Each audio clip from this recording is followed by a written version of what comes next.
Good morning mga kabuilders. Kamusta po kayong lahat? Ayan, mga kabuilders, tayo po ay nandito ngayon sa Sorsogon. So, bago po ito sa inyong paningin. Nandito po tayo sa Rizal Beach, Gubat, Sorsogon.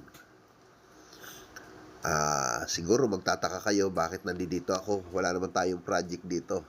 Yes, mga kabuilders, tayo po ay naka-staycation. Dahil nga po sa pressure doon sa ating mga project na ginagawa. So, kailangan naman po natin ng mag-relax-relax at sumagap ng sariwang hangin dito po sa tabing dagat. Ayan. So, mga kabuilders, kung natatandaan po ninyo, bago natin iwan yung project natin dito sa Cabuyao, Laguna, ito po siya. Nagbuhos po kami ng slab para po doon sa gagawin naming preparation dito sa second floor. Ayan. So, mga kabuilders, kung nakikita po ninyo, ito po yung slab na ginamitan natin ng steel deck para sa matibay na slab sa second floor. Ayan. So, mga kabuilders, kung nakikita po ninyo kung gaano katibay yan. Dahil nga po sa matibay na ang steel deck, mas lalo pa nating pinatibay. Dahil ikinapit po natin yan o winelding natin yan, naglagay tayo ng hook para po dito sa framing natin ng slab. So, lahat naman po talaga ng slab, mayroong framing yan. So, ang gamit namin dito ay 10mm to 12mm na bakal. So, ang diameter naman po na ginamit namin dito o yung sukat po niya ay 50 cm po, square centimeter. Ayan. So, kung makikita po naman ninyo mga kabuilders, napakasinsin po niya. Iyan po ay double matting po mga kabuilders. Bukod sa double matting, lalo pa natin pinatibay yung steel deck dahil kinapit po natin yan o naglagay tayo ng hook sa mga rebarring natin o doon sa framing. Kaya yung steel deck po, hindi po siya basta-basta babagsak. Yan. Ganyan po yung ginawa natin para mas lalong maging matibay yung slab natin at yung pinakasalo na steel deck. Okay? Dahil po pagdating ng araw mga kabuilders, pwedeng kumalas po yung steel deck sa slab kapag hindi po yan nakahook. Ayan. So, maging sa ilalim mga kabuilders, yung pinaka-soaring jack natin o pinakasalo natin dyan, talagang gumamit kami ng mga bakal. So, masyadong magastos po, no? Pero hindi po. Yung tubular na ginamit po namin dyan ay double purpose. Ginamit na namin salo, excuse me. At gagamitin rin po namin yan bilang mga grills o yung pambakod na grills at saka doon sa veranda. So, yun mga kabuilders ang purpose niyan. Kasi kung gagamit kami ng mga kuko lumber, wala na, useless na po yan. Magamit nga natin sa ibang project pero hindi na po natin na mapapanatili na matibay. Hihina na po yung kuko lumber. Lalo pa pag nababasa. So, yan mga kabuilders, ikutang po natin yung ginawa nating yung pagpuporma, paikot, bago kami magbuhos. Ayan, chine-check na po muna namin kung mayroon pa mga kakalas na forma na sa ganun po is maagapan agad. So, ito na nga po mga kabuilders, hahanda na kami ng halo para po dito sa gagawin naming pagbubuhos. Ayan. So mga kabuilders, dito na rin kami sa taas naghalo para na sa ganun po, mas madali ang trabaho at malapit lang. Kasi bago namin yan na inayos, tinanggal na po namin yung mga bintana at saka nagbutas na rin po kami ng wall para doon sa gagawin naming pintuan sa mga kwarto dito sa second floor. So, binutas namin o tinanggal namin ng yung existing house po. Ayan. So, yung existing house, tinanggalan na namin ng bintana at saka yung mga pinto dahil nga po sa mga gagawing pinto para mas maluwag po at magaan yung trabaho namin sa pagbubuhos nitong slab. So, kung nakikita nyo mga kabuilders, ayan yung mga hook. Yung mga hook niya, ayan. Talagang pinatibay namin yung steel deck na nakasalo dito sa slab, mga ka-builders.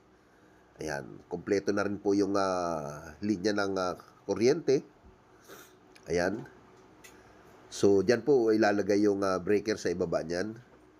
So, dito na mga ka-builders, nagbuhos na rin kami dito sa may bandang harapan.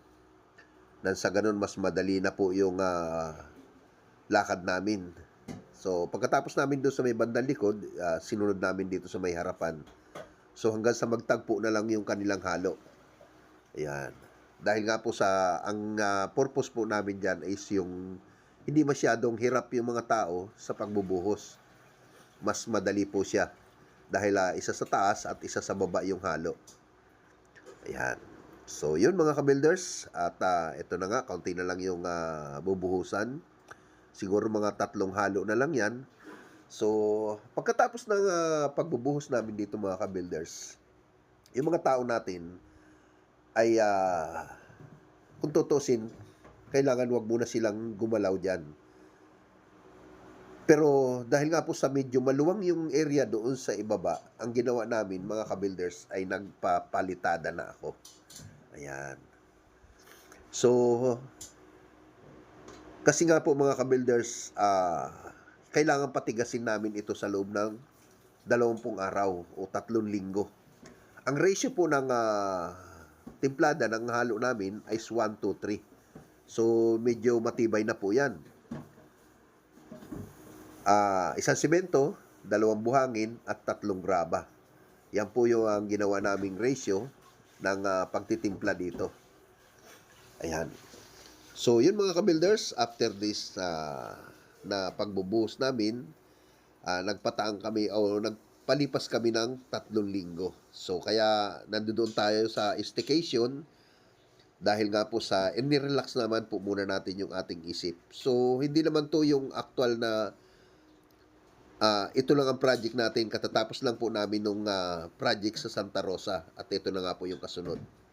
So, hindi naman po kami kumukuha kaagad ng project na pagsasabayin, gawa nga ng hindi natin mamumonitor kaagad yung mga nangyayari o kaganapan doon sa project natin. Kaya, paisa-isa lang.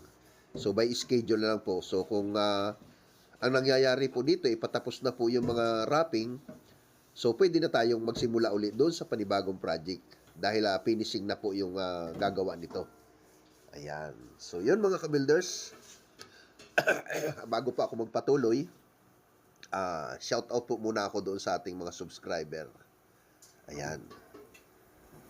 So, ito na nga po mga ka-builders. Pagkaraan ng 3 linggo na trabaho namin, nagpaasintada na po ako dito sa second floor. Pero hindi pa rin po kami nagtatanggal ng mga tukod sa ilalim. Ayan. Hindi pa rin po kami nagtatanggal dahil nga po pinoproteksyonan pa rin namin yung slab na hindi siya bumagsak. Ayan. So, ito na nga po mga ka-builders. At mayroon po tayo niyang aerial view. At papakita ko po sa inyo. Ayan, ito. So, medyo upgrade tayo ng bahagya mga ka-builders para makita naman po natin dahil ang tendency po niyan yung kabuuan ng bahay ng ginagawa natin. Hindi naman pwedeng ikot-ikot lang sa loob. So, kailangan makita natin yung aerial view niya. So, kung ano ba talaga ang itsura ng bahay natin. Pati yung pagbububong namin dyan, makikita na rin po. Ayan. So, mga ka-builders, hanggang dito na po muna tayo. At doon po sa mga bago pa lang sa ating channel, pakipindot na rin po yung subscribe button dyan sa ibaba at pakishare na rin po. Pakihit nyo na rin po yung all o sakaling nakasubscribe na po kayo para mamonitor po ninyo o makita po ninyo yung mga susunod nating mga video at saka yung mga dati nating video mapanood po ninyo. Pakitulungan na rin po yung ating munting channel para na sa ganun po, masiyahan naman po tayo at maihatid ko po sa inyo yung iba pa nating mga gagawing project. Okay? Paki-like na rin po mga ka-builders.